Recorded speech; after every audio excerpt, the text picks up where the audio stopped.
কে খেলবে KKR playing 11-এ? খুবই বড় প্রশ্ন। কারণ যে টিম ছটা ম্যাচ হারার পরে কোনো পরিবর্তন করে না, দুটো ম্যাচ জেতার পরে আদৌ কোনো পরিবর্তন হবে কি? আমার তো মনে হয় হবে না, এটুকু আমার বিশ্বাস। কারণ হয়তো দেখবো সেই বৈভব আরোরা এবং অঙ্কৃশ রঘুবংশী বলুন বা অজিঙ্ক্য রাহানে বলুন, এনারা তিনজন খেলবেনই এবং উমরান মালিক সুযোগ পাবেন। একথা কেন বলছি? দুটো ম্যাচ জেতার পরেও যে পরিবর্তন হবে না এটুকু আমার বিশ্বাস।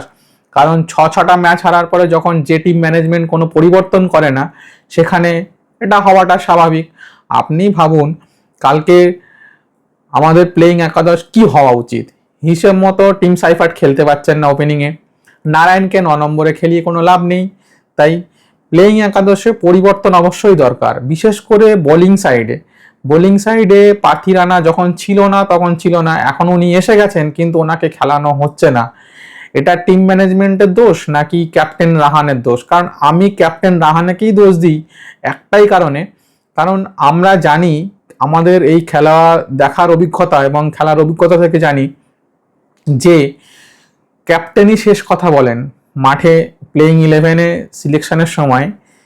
কারণ হচ্ছে ক্যাপ্টেন যদি বলে যে আমাকে ওই অমুক অমুক প্লেয়ারগুলো দরকার, তাহলে তখন আর সিলেক্টর বলুন বা ম্যানেজমেন্ট বলুন কিছু করার থাকে না। কারণ হারের দায়ভার যখন ক্যাপ্টেনের ওপর যায় তখন অবশ্যই সিলেকশনের ব্যাপারটাও তার উপরেই যায়, এটা আমরা জানি, এটাতে অস্বীকার করার কোনো জায়গা নেই। তাই আমার মনে হয় যে দুটো ম্যাচ পরপর KKR জিতলেও, দেখুন যেভাবে জিতেছে, যেটাকে জিত বলে কিনা আমি জানি না, হ্যাঁ আমরা খাতায় কলমে 2 পয়েন্ট 4 পয়েন্ট পেয়েছি। কারণ আগের ম্যাচটা যদি আপনি দেখেন, যদি অনুকূল রয় এবং রিঙ্কু সিং হালটা শেষে না ধরতেন তাহলে ওই ম্যাচ বের করা কোনো মতেই সম্ভব ছিল না। তারপরের ম্যাচটাও দেখুন, 155 রানে অল আউট, 155 রান হতে গিয়েও আমাদের 77 রানে 7 উইকেট পড়ে গেছিল। আমার বক্তব্য হচ্ছে যে ওভারঅল ওই টিমটাতে সবসময় এটা টার্গেট করা দরকার যে আমরা 230 রান কিভাবে করব এবং 230 রান কিভাবে চেস করব। যেহেতু আমাদের বোলিং সাইডটা একটু দুর্বল, সেহেতু আমার মনে হয় যদি 230 রানের আমরা একটা রান আমরা অপোনেন্ট টিমের উপরে চাপিয়ে দিতে পারি, তাহলে কি হবে, বোলাররা একটু সুযোগ পেয়ে যাবে। যদি একটু ওরা রানের পাহাড় যখন থাকবে তখন বোলারদের কাছে একটু হলেও তো ব্যাপারটা বা অপোনেন্ট টিমের ব্যাটিংয়ের ওপরে একটু হলেও একটু প্রেশার করা যায়। কিন্তু যদি রান না করেন সেখানে কোনো বুদ্ধি কাজ করবে না। হ্যাঁ আপনি যদি বলেন যে না 155 করে জিতেছি, 155 করে জেতাটা, হ্যাঁ ভালো বোলিং হয়েছে হয়েছে হয় না, ক্রিকেট অনিশ্চয়তার খেলা। হ্যাঁ আমরা সেখানে 150 কেন, কোনো ম্যাচ দেখবেন 264 করেও হার হয়ে যাচ্ছে, আবার কোনো ম্যাচ দেখবেন 160 রানও তুলতে পারছে না। যদি বলেন LSGর ক্ষেত্রে আমাদের কি হয়েছে, LSGর ক্ষেত্রে আমাদের ব্যাপারটা হয়েছে কি যে আমরা ওখানে খেলতে গেছি, LSG চাইছে না ম্যাচটা জিততে, আমরা বলছি যে আমরা জিতবো না, ওরা বলছে যে আমরা জিতবো না, কিন্তু শেষমেশ আমরা মেহমান হয়তো আমাদের ম্যাচটা জিতিয়ে দিল। এরকম একটা ব্যাপার, মানে 155 রান তুললে যে কোনো যত খারাপ পিচই হোক না কেন কেউ জিতে বাড়ি আসবে বলে এখন মনে হয় না। তো সেখানে আমাদের মেন টার্গেট, আমাদের বিরুদ্ধে কেউ কিন্তু এখনো 250 বা 240 বা 260 রান বা 280 রান করেনি। সুতরাং বোলিং সাইডের থেকে আমি যেটা বেশি চিন্তা করছি সেটা হচ্ছে ব্যাটিং সাইড। কারণ ক্যাপ্টেন রাহানেকে ওপেন না করিয়ে যদি সেখানে নারায়ণকে দিয়ে দেওয়া যায়, আমরা জানি নারায়ণ কিভাবে ব্যাটিং করেন। আমার কাছে কথা হচ্ছে সে 5টা বল খেলে যদি 20 রান করে দিয়েও বেরিয়ে আসে তাতেও তো টিমের লাভ। যেভাবে গৌতম গম্ভীর ওনাকে ইউজ করতেন, আর যেদিন খেলবেন সেদিন তো ম্যাচ বার করে দেবেন, ওয়ান সাইডেড হয়ে যাবে। তো যাই হোক, সেখানে প্লেইং একাদশে পরিবর্তন বলতে আমার প্লেইং একাদশ বলতে বোঝায় যে টিম সাইফার্টকে অবশ্যই সরিয়ে দেওয়া দরকার। কারণ ফিনালেন যে কি বিধ্বংসী ব্যাট করেন সেটা তো আমরা T20 বিশ্বকাপে দেখেছি এবং বিগ ব্যাশ লিখেও দেখেছি। তো টিম সাইফার্ট ফেল করায় আমার মনে হয় ফিনালেনকে অবশ্যই সুযোগ দেওয়া দরকার, সঙ্গে নারায়ণের ওপেনিং। 3 নম্বরে আমার মনে হয় সব থেকে বেশি কমফর্ট ফিল করবেন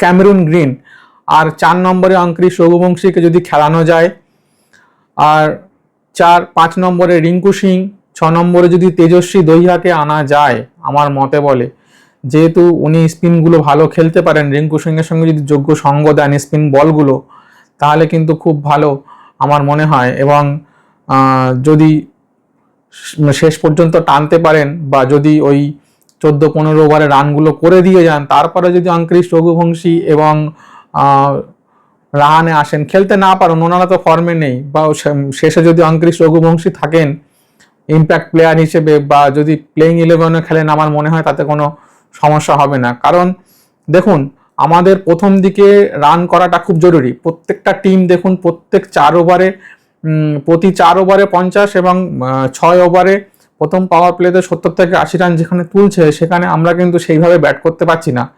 তো সেইখানে অজিঙ্ক্য রাহানেকে খেলাতে গিয়ে পুরো টিমের ব্যাটিং লাইনআপটাই উল্টোপাল্টা হয়ে যাচ্ছে। হ্যাঁ, যদি আপনি বলেন যে কেন সরানো হচ্ছে না, দেখুন টিম ম্যানেজমেন্ট আমার মনে হয় একটু এদিক ওদিক করে ক্যাপ্টেনকে যে কে বলবে, দেখুন যখন রাগারাগি হয় না, তখন একটা এরকম ব্যাপার হয় যে ক্যাপ্টেন চাইছে যে আমি আমার মতো খেলবো, আর যারা টিম ম্যানেজমেন্ট তারা ভাবছে যে উনি যা করেন করুন।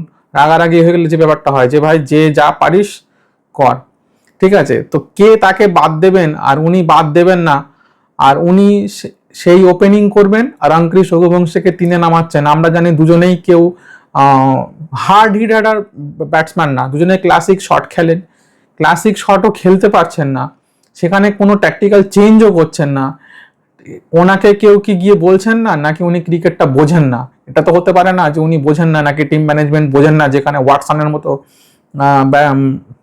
কোচেরা রয়েছেন, যেখানে মেন্টার রয়েছেন ডিজে ব্রাভো, যাকে আমরা টি-20 ক্রিকেটের রাজা বলেও জানি, যদিও ওনারা হয়তো মন সিএসকেতে পড়ে রয়েছে। যাই হোক, ওভারঅল ব্যাপারটাকে যদি একটু না ভাবা যায়, আপনি কিন্তু 2টো ম্যাচ জিতেছে বলে এর পরের ম্যাচটা জিতবেন এটা আশা করা যায় না। তো টিমে রবম্যান পাওয়েলের জায়গায় অবশ্যই পাতিরানাকে খেলানো দরকার, এবং পাতিরানার সঙ্গে যদি যোগ্য সঙ্গ কার্তিক দেন, দুজনেই ভালো স্পিড রয়েছে বলের, সঙ্গে যদি বরুণ চক্রবর্তী আর নারায়ণ একটু ভালো বল করে দেন, আর ক্যামেরন গ্রিন যদি 2 ওভার বল করে দেন, আমার মনে হয় 18 ওভার তো কভার হয়েই গেল।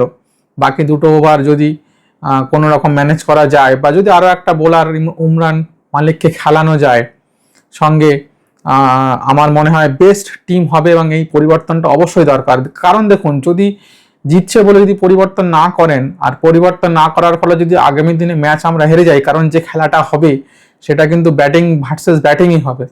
কারণ যে হায়দ্রাবাদের মাঠে খেলাটা হবে, সেই মাঠটা খুবই ছোট মাঠ, 4 ছক্কার বন্যা বইবে। দেখুন, একটা নর্মাল টি-20 ক্রিকেটে একটা গেম প্ল্যান থাকে ভাই, পরিষ্কার একটা কথা, যে আপনার 10 থেকে 12টা ছক্কা এবং 12 থেকে 15টা যদি 4 না মারেন, হ্যাঁ, যদি বলেন কি করে সম্ভব, দেখুন প্রথম 6 ওভার পাওয়ার প্লেতে যদি 3টে 6 মারেন, আর 7 থেকে 15 ওভারের মধ্যে যদি স্পিনগুলোকে খেলে যদি আপনি 3টে 6 না মারতে পারেন, আর স্লগ ওভারে এসে 15 থেকে 20 ওভারে যদি 3টে 6 না মারেন, তাহলে এটা মেনে নেওয়া যায় না। 3-3-3 9টা 10টা 11টা যদি ছক্কা না মারেন, আর সঙ্গে ঠিক ওইভাবেই পাওয়ার প্লেতে 5টা, 7 থেকে 15 ওভারে 5টা, এবং 15 থেকে 20 ওভারের মধ্যে 5টা, 15টা 4 যদি না মারেন, মানে 15টা 4 আর 12টা 6 27, 30টা বল, বাকি 90টা বলের মধ্যে আপনি 30টা ডট খেলুন, 60টা বলে 60 রান নিন, তাতেও দেখবেন 190-200 রান হয়ে যাচ্ছে। এবার যদি একজন পিঞ্চ হিট করেন, 20 বলে 50 করবেন, বা স্পিনগুলোকে একেবারে গিলে ফেলার মতো খেলবেন, দেখবেন রানটা অনায়াসেই আমার মনে হয় 220 থেকে 30 হয়ে যাচ্ছে নর্মালি খেললে। এবার পিচের উপর ডিপেন্ড করে যদি আমরা রান 20-30 রান কম বেশি হতে পারে। এবার আপনি 220 প্রত্যেকটা টিম করছে, আপনাকে 220 চেস করার মতো ব্যাটসম্যান, বা 15 বলে 40 করার মতো ব্যাটসম্যান, বা 20 বলে 50 করার মতো ব্যাটসম্যান যদি টিমে না থাকে, মেন বলগুলো খেয়ে নিচ্ছে অঙ্করিশ রঘুবংশী এবং অজিঙ্ক্য রাহানে। আগের বছরের সমস্যা এবং সেম সমস্যা এই বছরেও রয়ে গেছে। তাই আমার মনে হয় এই 3 থেকে 4টে পরিবর্তন টিমে অবশ্যই দরকার, না হলে কেকেআরের এই 2026 সালে এবারের মতো তাদের জার্নি শেষ হয়ে যাবে। যাই হোক, কেমন লাগলো বন্ধুরা জানিও, একটু লাইক করো, তাহলে এই ভিডিও করতে ভালো লাগে এবং উৎসাহিত হই, সঙ্গে কমেন্টস করবে কেমন লাগলো, এবং এরকম খবর পেতে অবশ্যই একটু সাবস্ক্রাইব করে রাখবেন।